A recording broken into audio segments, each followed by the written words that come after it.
كلية الفقه الحنفي تقدم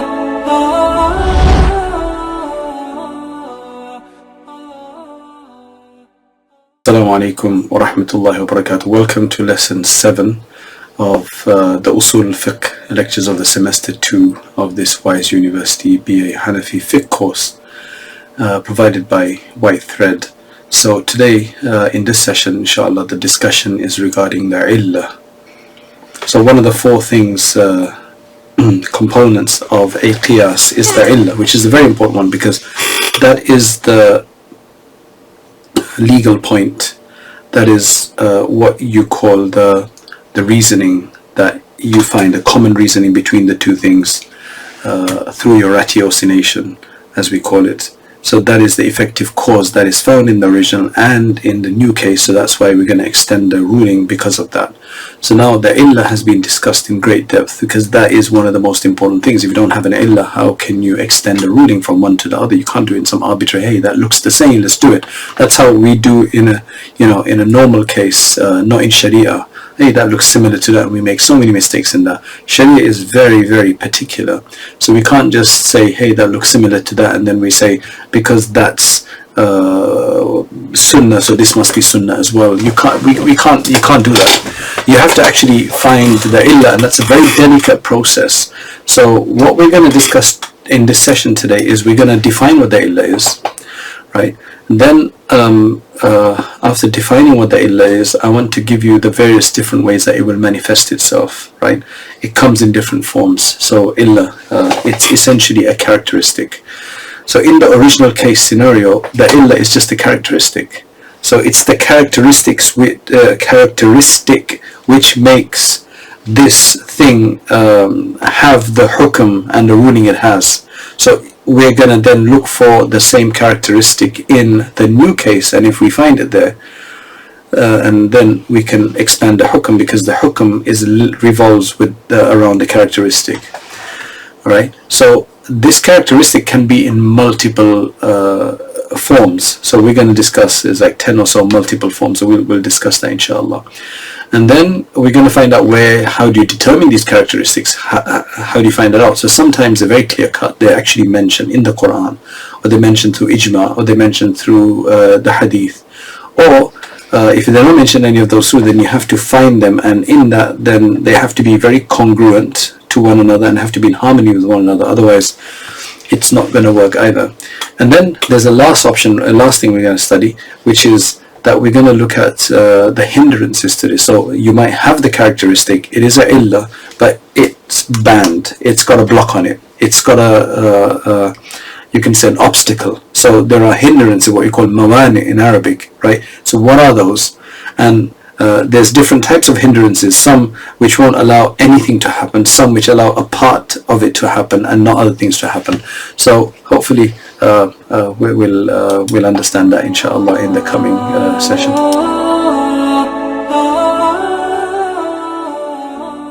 So look, this is not something that I usually do, but what I'm going to do today is, in the last session, which was number 7, I think, right? Last number 7 is the conditions of qiyas. The last one was that the ratiocination, if that leads you to an illah, that would then cause a change in the meaning of something, of the text, then you can't extend that ruling. You can't do anything with that ruling, because then it's going to cause a problem with the text itself, and that's not good to do that. Again, let me I said that I'm not going to give you an example, but I thought, let me just give you an example, since I've given the example for everything else. So there's a hadith of the Prophet ﷺ regarding which animals are allowed to be killed. So you're not allowed to, the default ruling is again that you're not allowed to kill anything in the haram, right, in the sanctuary, holy sanctuary, Makkah Mukarramah, for example. So now the thing is that there were certain animals that were allowed to be killed. The Prophet ﷺ said it very specifically. He said there are 5 of them. So keep the number in mind. He said khamsun fawasiq. So there are 5 of these evil animals, right? That can yuqtalna fil haram, that can be killed in the haram. One is al-fa'ratu, so that's the mouse, al-aqrab, wal-hid'a, wal-ghurab, wal-kalb, wal-aqur.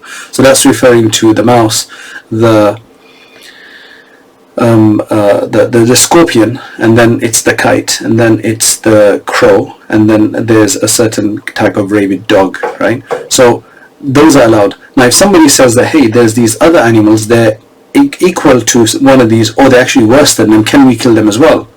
So we don't allow that extension. We don't allow that qiyas to be done, even though those are of the same category of mischief and danger and things like that, is because it would lead to this hadith being changed, because the hadith is very clear about number 5. There's 5 of them, so that would lead to it become 6, 7, 8. And that changes what the Prophet ﷺ said. So you can't do you can't do a qiyas onto them from this. That wouldn't be allowed. So that's an example of that. So hopefully that's useful for you. So now let's move on to our next part, where we're going to actually discuss the illah in depth, right? So again, just to clarify, there is the original case, there's the new case that you're trying to find a ruling for, there's the ruling itself, and there's the illah, which means the effective cause that is linked to the ruling, and that is why the ruling is like that. So then you have to find that in the new case. So what we're going to look at now is, I'll give you a definition of illah, right? It's ما جعل, there's multiple definitions, just one of them is ما جعلت علما على حكم النص مما اشتمل عليه النص وجعل الفرع نظيرا له في حكمه بوجودها فيه, right? So to paraphrase that, it is the thing which is singled out as the titled cause, you can say, for having the ruling that it has, right?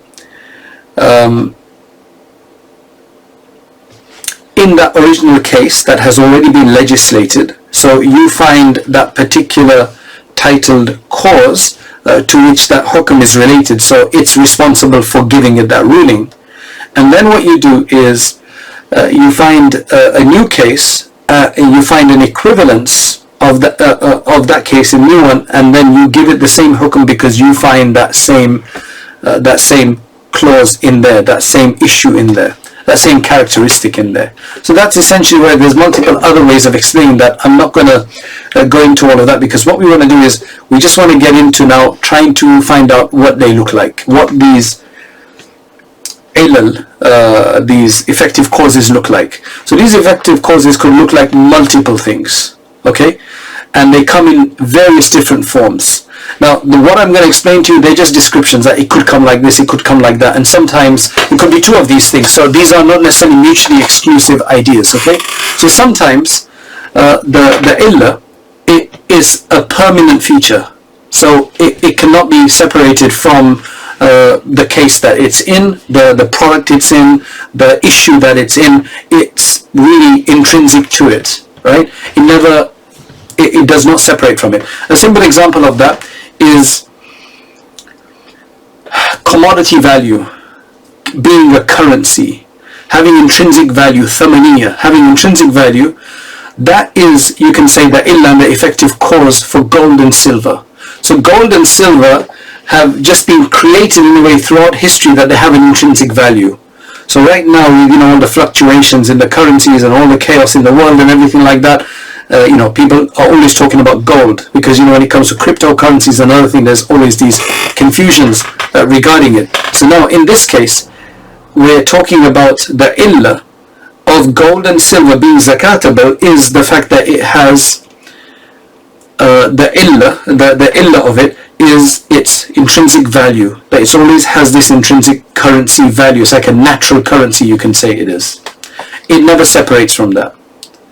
Now, that for a long time, that used to be very specially designated in the form of coins. So you had gold and silver coins, and that's what they used to trade in until the fiat currency came in. However, because gold intrinsically has this illah of being of having this value, it doesn't matter what shape, what size that gold is in, whether it is coined and molded into coins, or whether it's just pieces, or it's bricks, or it's biscuits, or it's just a little lump of it. Either way, it's all going to be the same. All of them will be zakatable, whether it's in the form of jewelry or otherwise. Always going to be zakatable because the illah in there is the intrinsic value of it. So whether you wear it or not, the Hanafis say that you're going to have to give zakat for it, as long as it's over a certain amount and you have any nisab. So that's a case where the illah of it does not separate, right? However, at other times you've got cases in which, or situations in which the illah is actually temporary. It's incidentally in there. It's not intrinsic, right?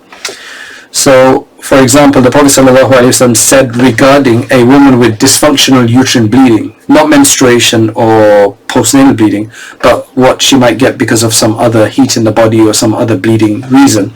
The Prophet ﷺ, in terms of explaining why that breaks wudu, so the hukm was that that would nullify the wudu. In this case, the Prophet ﷺ actually gave a reason for it. The effective cause of breaking the wudu is, the Prophet ﷺ said in his words, إِنَّهَا or إِنَّمَا ذَلِكَ عِرْقٌ. It is, irq is a vein. It is basically a vessel. It's a you can say bleeding from a vessel, right? So it's something that has poured out from a vessel, from one of the veins of the body. That's why it breaks the fast. It breaks the wudu. Now, what you have to understand is that the fact of it is that it's, the Prophet ﷺ said it's a vein, okay? Now, what that irkun means, sometimes irkun means that, but what it means in this context, it means the blood that has erupted out of a vein, right? Not the vein itself, because you have veins throughout the body, throughout, the human being. That means you'd never be able to do wudu because you have veins in. What it means here is that it's the blood that has come out from and erupted from a vein. Now the thing is that this coming out of the blood, exuding of that blood, is temporary. It's not always happening. Now, the one that courses through the body, that's a permanent thing, but that can't be what is intended. It's the one that where a bleeding happens externally. That's what the Prophet is referring to. So as you can tell, that's a temporary state. That doesn't happen all the time, right? People don't keep bleeding all the time, 24/7 for their life. So that shows that that's a illah. And the way to now do analogy on that is that if there is any other blood that comes from anywhere else and not through the place it comes out when it's dysfunction, uterine bleeding, but it comes out of the fingers or the arms or whatever, it would still break the wudu as well, because you can do qiyas on that. If that one breaks the wudu, well, this one should break the wudu as well, because he's talking about any kind of rupture out of a vein, out of the blood vessels. Okay, number 3. This particular characteristic that makes up the illah can sometimes be defined by the name of the product itself, the name itself of the product. So it's not a characteristic specifically, it's actually the name of the product. Now this one you have to understand through an example, which is wine. Now when I say wine, I mean khamr in Arabic. There's a word, because that is what Allah has mentioned in the Quran as being haram, khamr. Now, as I explained before, khamr is that which covers the mind. That's its linguistic meaning. We're not going to use that though, because if we use that, then anything which intoxicates is going to be seen as the illah. But the ulama have been very specific here, saying that in khamr the illah is not intoxication, right? It is actually the name itself which is the illah here.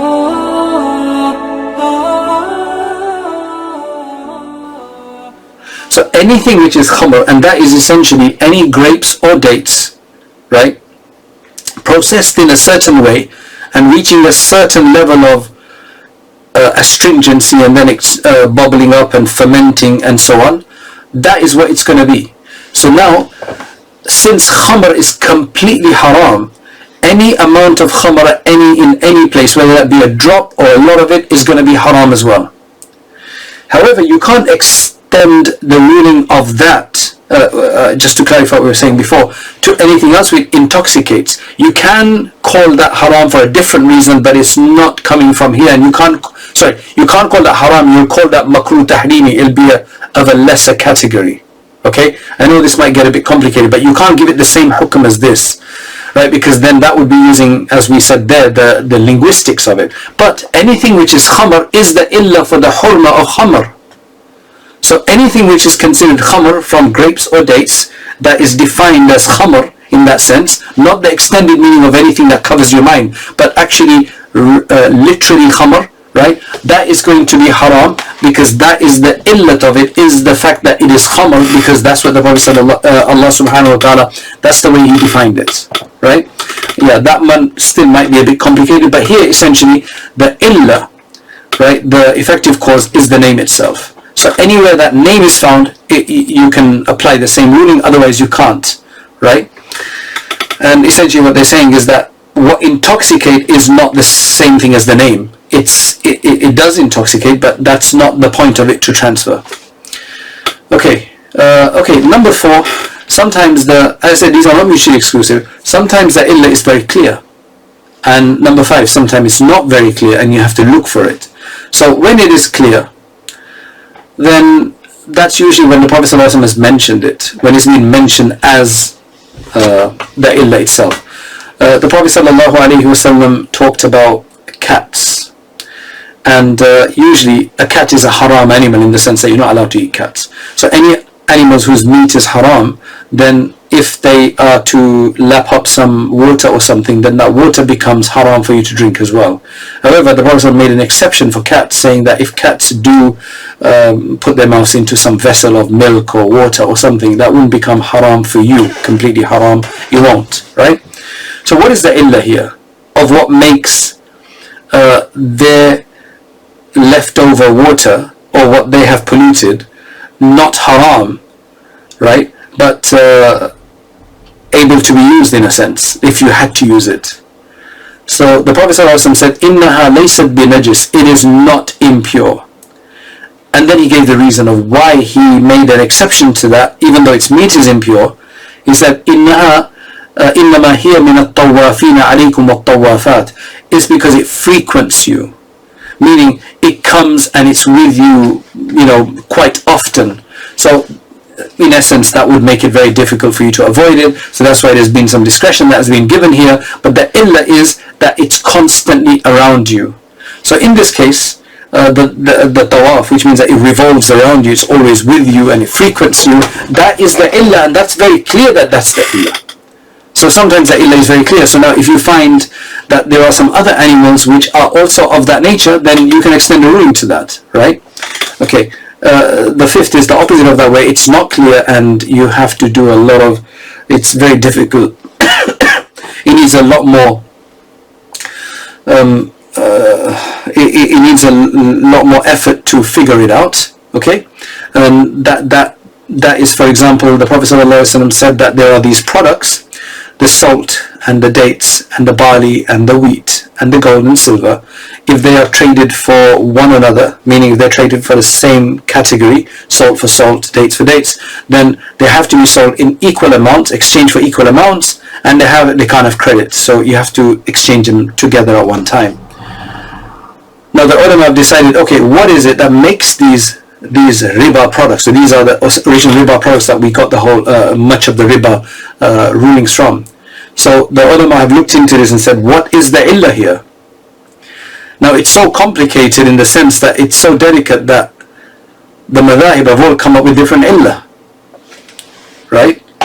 The madhabs have come up with all sorts of with different illahs. So for example, the Hanafis, they say that the effective cause here that makes them haram is, number 1, that they're either weighed or volumetrically measured items. That's one thing. And number 2, it's when they're only haram when you're exchanging them for like, for same category, same type. So something being of the same type being exchanged from one another, and if they're volumetrically measured or if they're weighed, then that's what's going to make them haram.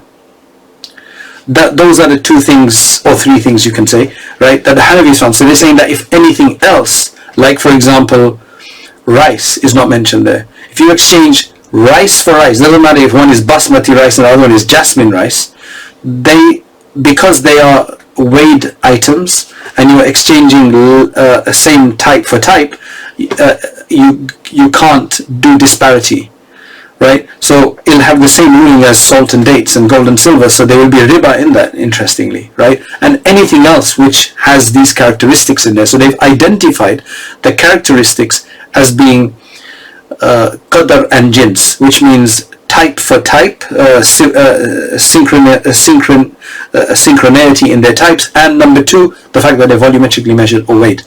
Shafi'is have gone with something else. They've said that it is the fact that they are edible, okay, and in those of those six which are edible, and it's the value, the intrinsic value in the value, like the gold and silver. So they've taken those two as the illah. So anything else which has that, they will apply the same ruling there. That's their illah. The Malikiyya says, actually, look, you know, all of these things, they're non-perishable products.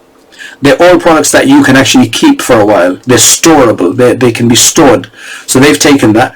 And the second thing they've taken, the second illah they've taken, is that all of these are actually, you can say, staple products, that they're very fundamental products. So any other products which are of these two characteristics, they will say, will also become ribawi products, because this is what they have isolated and identified as the illah, right? So I think that gives you, inshallah, enough of an idea. And then the sixth manifestation of an illah is that sometimes the illah is an interesting one, is that the illah is not a call it a characteristic, it is the hukm itself, it's the legal hukm itself. This just makes it a lot more confusing, okay? I like to tell my students that something is confusing, right, or something is abnormal, or something is different, because then it just helps you to put it into a lower gear so that you can really understand this. Right, now, again, examples are the best here.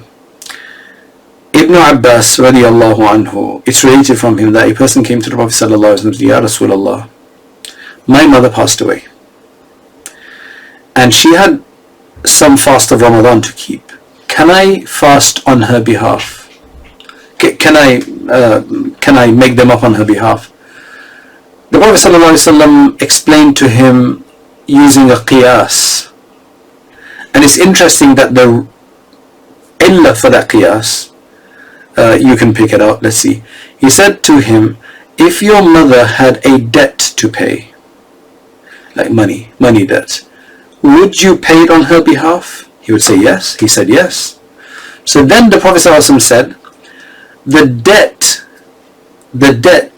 which you would have paid if it was a debt, he says, the debt of Allah, because that money debt would have been to somebody else, but he said the debt of Allah is more rightful and entitled to be paid off, which means that yes, you should make up for her misfasts. Yeah, there's a different discussion as to how you make them up, whether you can actually physically make them up for her or pay for her, right? That's a different issue, but yes, you have to make up for them. And the Prophet used the qiyas, and he said that that's a debt, this is a debt, right? So what is the illah here, right? So the fact is that when you borrow money from somebody, when you owe money to somebody, it's a liability. There's a debt, you have a liability, right? And when somebody has to fast, it's like a debt in the liability. So the Prophet ﷺ is analogizing fasting on, or making up a fast on the dain of a debt to somebody else, meaning of money, of some asset. So what is the common factor between them two that makes it now wajib, or makes it permissible or necessary to repay? Right?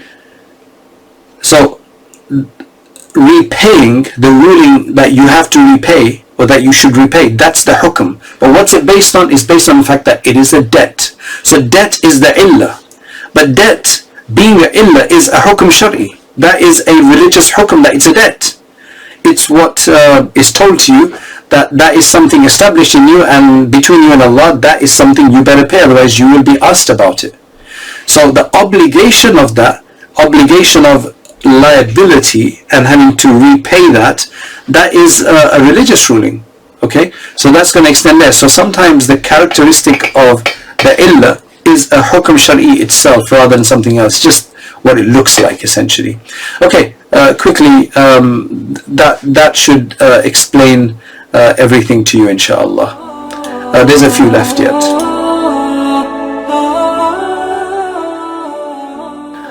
The next one, as we're discussing, is that the illah, the characteristic that could form a illah, is a fard, meaning it's a singular item as opposed to when there's two mentioned, so then one is singled out as being the effective cause. So for example, in above when I discussed to you the ribawi products, the products that have cannot be sold for the same item except exactly the same and with no disparity, and where the Hanafis have decided on that having the effective causes of it was qadr and jins, which basically means being a volumetrically measured item or a a weighed item, along with being exchanged for the same type.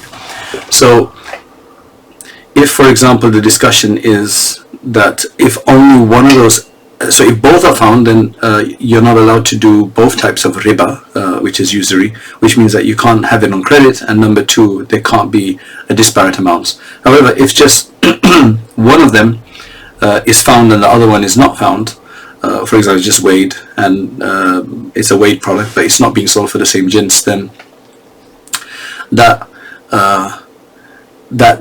will remove one of the prohibitions. So it'll only be illah for one of them. It'll only be an illah for one of them. So sometimes it's singled out like that. Okay, number 9 would be that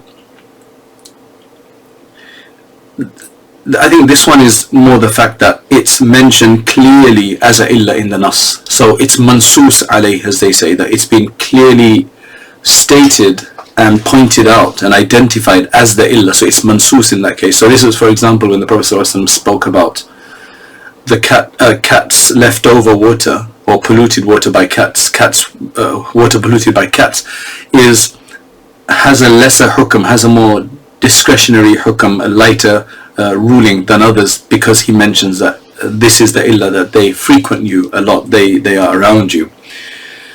And then in other cases, the illah will not be mansus, it will not be mentioned, it will not be identified, like in many of the cases above. And we'll have to figure it out ourselves. That's obviously what creates more complication. So these are 10 different classifications of that, which should give us an understanding. So these are 10 different classifications of what an illah could look like, right? And again, these are not all mutually exclusive, they're just descriptions of them, or what this characteristic could look like. Right, so now we move on to, in this last part, we move on to the next section, which is how these were descriptive factors of what illahs look like. Where do we get them from? Where do they come from? How do you determine an illah, right? Now that we know what they look like, 10 different ones, 10 possible options, now we're going to look at where to get them from. So this is the discussion called Masarikul Illah, the path, the way to gain an understanding. Now, there are multiple paths that different jurists use. The Hanafis don't agree with all of them, right? They don't agree with all of them. The Hanafis have their own ways. Primarily there's 3 categories of this, which are broken down into subcategories. We're going to look at some of them to understand, to show that these are some of the valid ways to take on illah. And there are other ways that people have determined, scholars have determined, jurists have done other methods, but we don't agree with them. So the first one, and at least in the source that I'm consulting, it's called the first one, but I don't know why that would be called the first, right? Because I would think that the second one they mentioned should come first, but it's either way, it doesn't make a difference.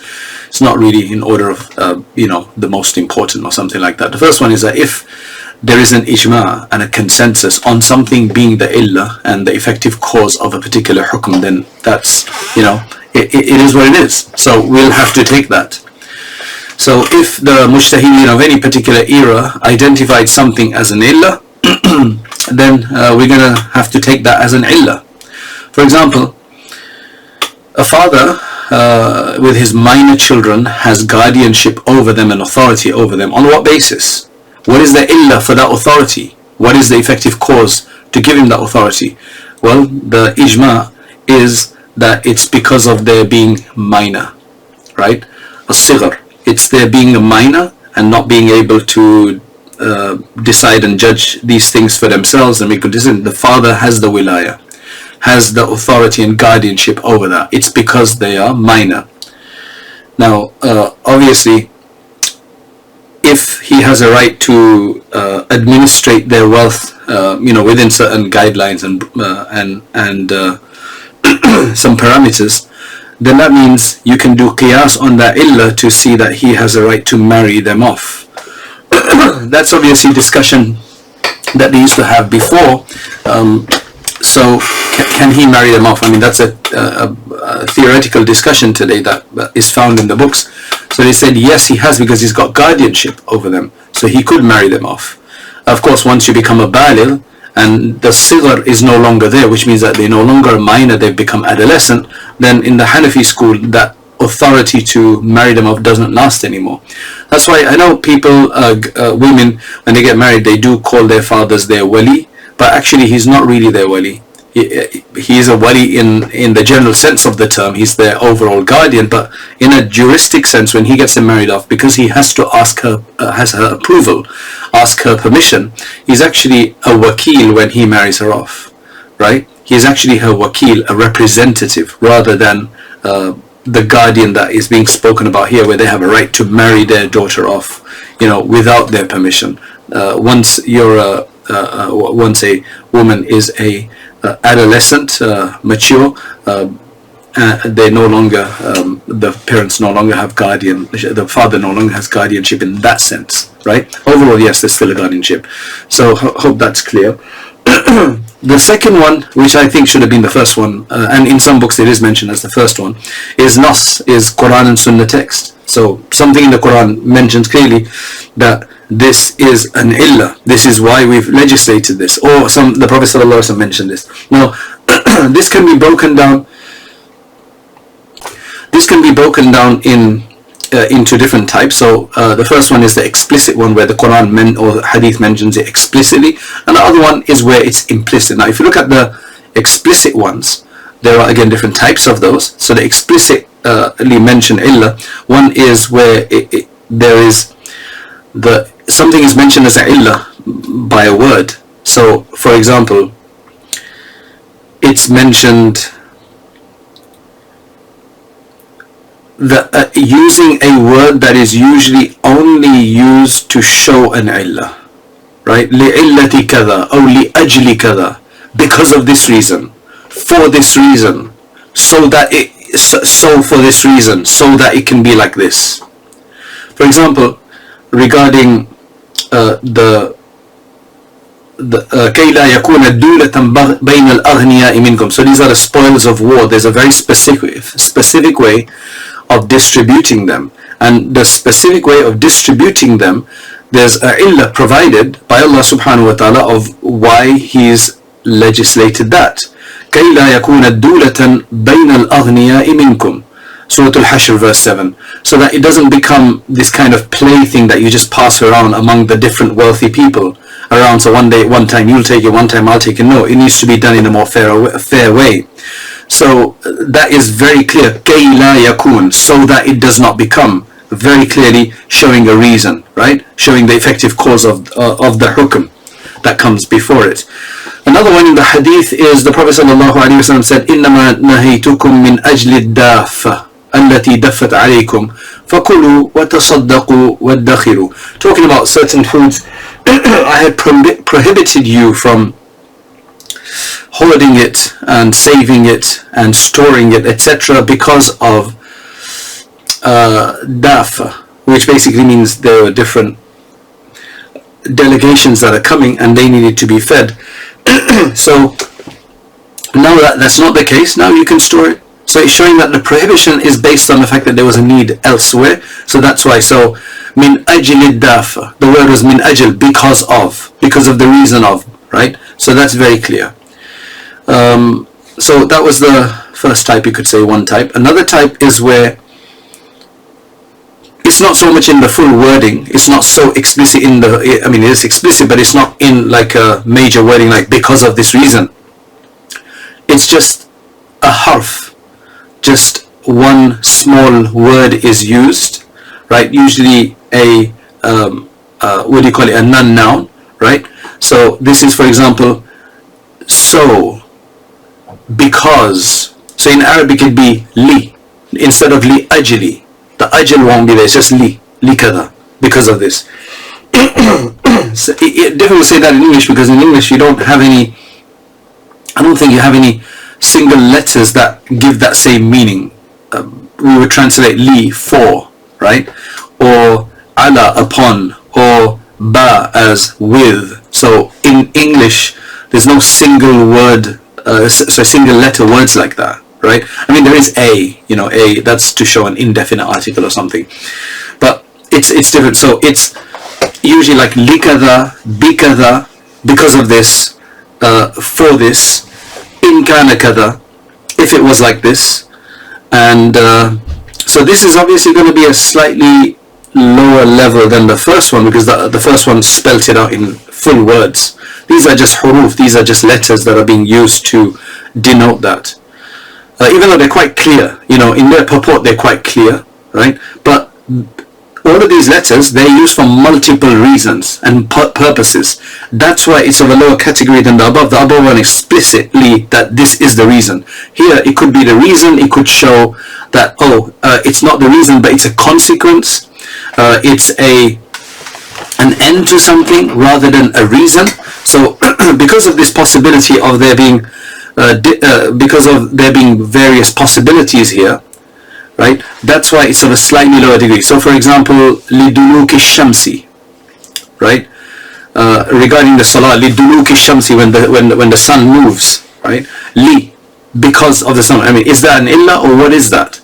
فَبِمَا رَحْمَةٍ مِّنَ اللَّهِ لِنْتَ لَهُمْ, because of mercy from Allah, you linta lahum, you were soft, you were very calm and gentle with them. فَبِمَا, bi, the ba is being used, due to. So is that the illah, or is that used for something else? Another one is, that was in Surah Ali Imran 159.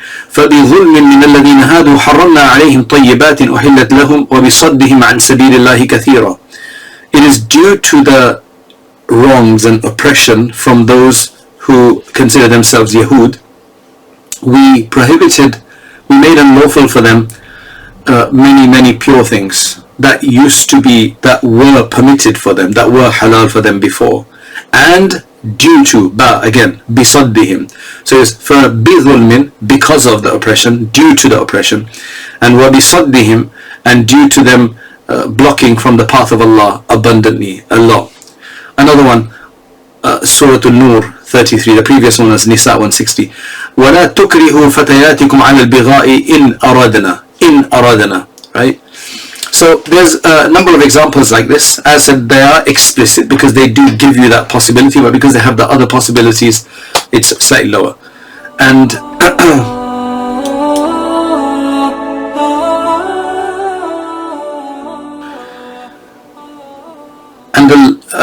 to finish this session off today, I'm going to mention just a few more.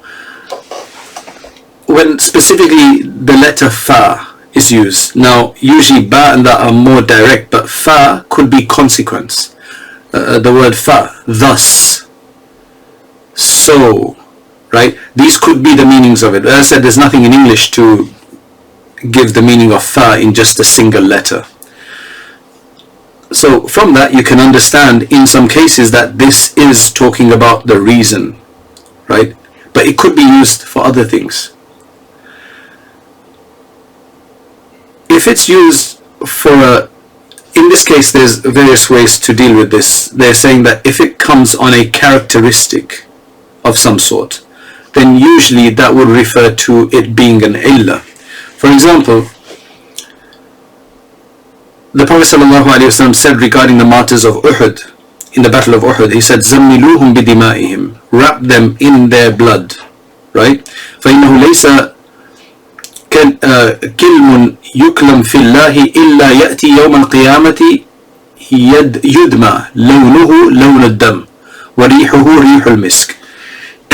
Because there's no wound that is sustained path of Allah except that it appears on the Day of Judgment glistening like the color of blood, essentially as a point of honor. So wrap them in the blood because of this reason. فَإِنَّهُ, because. So the illa is, that is the reason, right? So another is multiple examples like that. اغسلوه بماء وسدر وكفنوه في ثوبه ولا تخمروا رأسه فإن الله يبعثه يوم القيامة ملبيا. When it comes to burying a martyr, the Prophet ﷺ said, wash him with water and sidr, which is a specific type of plant with disinfecting qualities, and then shroud them in their own garments rather than a separate white cloth, but just take them in their own garments and don't cover their heads, because فَإِنَّ اللَّهَ, they will be raised on Day of Judgment doing talbiyah, right? They've fallen in the path of Allah. So sometimes though, this one gets a bit more complicated, because sometimes the fact comes under hukm, right? وَالسَّارِقُ وَالسَّارِقَةُ فَقَطَعُوا أَيْدِيَهُمَا. The male or female thief cut their hands. That's not showing, that's obviously not the reason for them being thieves. Cut their hands, so it's the other way around. So because of them stealing, now cut their hands. Okay, but the fa is actually coming on the hukm rather than on that, because the real meaning of fa is to show something coming after something, right? Something following up something. So now when you take this on though, then you try to figure out what the illa is. So the fa does help in a sense to direct you in the right direction, because it's not exclusively for illa. Again, this is a kind of a complicated discussion, but just to give you a sense of that complexity. So yes, Jazakallah khair for listening to this session. Assalamu alaikum wa rahmatullahi wa barakatuh.